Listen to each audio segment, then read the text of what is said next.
എൻ്റെ ഫാദറിൻ്റെ പേരൊന്നും പ്രകാശൊന്നുമില്ല. എൻ്റെ ഫാദറിൻ്റെ പേര് KJ ജോസഫ് എന്നാണ്. ജോസ് പ്രകാശിൻ്റെ യഥാർത്ഥ പേര് പുള്ളി KJ ജോസഫ്. എൻ്റെ ഫാദറിൻ്റെ പേരാണ് പുള്ളിക്ക്, മൂത്ത ആളാണ് പുള്ളി. കാരണം ആ പേരായിട്ടിരിക്കുന്നത്. വീട്ടിൽ വിളിക്കുന്നത് ബേബി. എൻ്റെ പേര് കറിയാച്ചൻ എന്നാണ്. അതൊരു സാധാ പേരാണ്.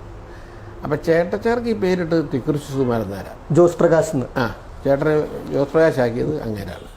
അപ്പോൾ അദ്ദേഹം ശരിയോ തെറ്റോയിൽ പാടിക്കാനും അഭിനയിപ്പിക്കാനും ഒക്കെ വിളിച്ചുകൊണ്ട് പോയാണ് ചേട്ടൻ സിനിമയിൽ വരുന്നത്. അപ്പോൾ പുള്ളി തന്നെയാണ് നമുക്കൊരു പേരൊന്ന് മാറ്റാമെന്ന് പറഞ്ഞു, ജോസ് പ്രകാശ് പേരിട്ട്. ഞാൻ ഈ കോളേജിലുമൊക്കെ പഠിക്കുന്ന കാലത്ത് ഈ മ്യൂസിക് കോമ്പറ്റീഷനൊക്കെ പോകും. ഈ YMCയിലുമൊക്കെ, കോട്ടയം YMCയിൽ അവിടെ എല്ലാ വർഷവും ഒരു ഓൾ കേരള മ്യൂസിക് കോമ്പറ്റീഷനുണ്ട്. 2 വർഷം അടുപ്പിച്ച് ഞാൻ ബെസ്റ്റ് സിംഗറായിരുന്നു.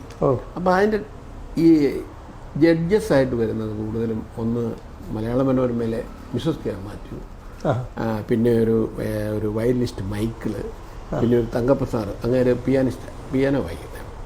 അപ്പോൾ ഇവരൊക്കെയാണ് ഞങ്ങളുടെ പാട്ട് കേൾക്കാൻ വരികയും മാർക്കിടാൻ വരികയും. അതൊന്നും അല്ലെങ്കിൽ തന്നെ മ്യൂസിക്കൽ ഈവനിങ്ങിലൊക്കെ വരുന്നതാണ്.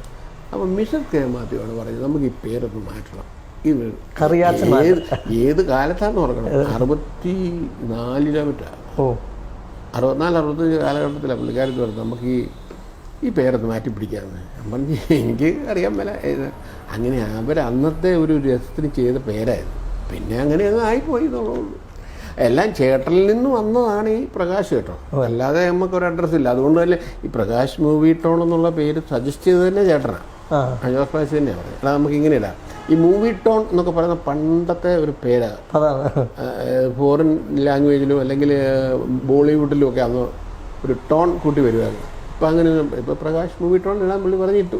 സാറിപ്പോൾ വളരെ ചുറുചുറുക്കോട് കൂടി സംസാരിക്കുന്നത് കേൾക്കുമ്പോൾ സന്തോഷം എന്ന് വെച്ചാൽ, ഇപ്പോഴുള്ള ഫിലിം പേഴ്സൺസിൽ ഏറ്റവും സീനിയർ ആയിട്ടുള്ള, എന്നാൽ ഏറ്റവും എനർജറ്റിക് ആയിട്ടുള്ള ഒരാളാണ് ഈ സാറ്.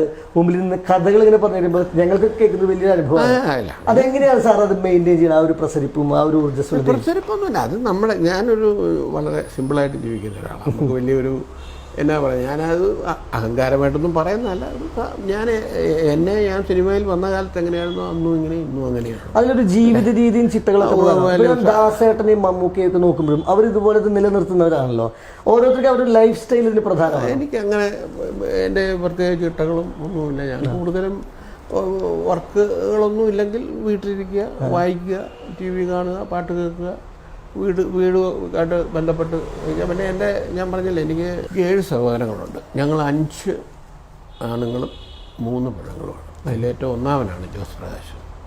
പുള്ളി കഴിഞ്ഞിട്ട് പിന്നെ ഇങ്ങോട്ട് 2 ആണുങ്ങളുണ്ട്.